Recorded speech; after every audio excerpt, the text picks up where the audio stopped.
Bonjour, this is Julien the Frenchman who makes French pronunciation videos here on YouTube, and we are looking at how to pronounce this French word meaning blood sausage or black pudding.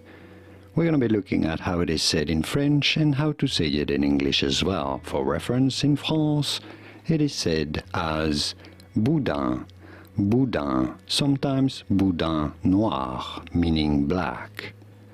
In English, it is usually pronounced as Boudin, Boudin, or sometimes Boudin, Boudin, or Boudin, or Boudin, imitating a bit the French accent. So Boudin, Boudin, or Boudin. It's kind of up to you, but in French, Boudin.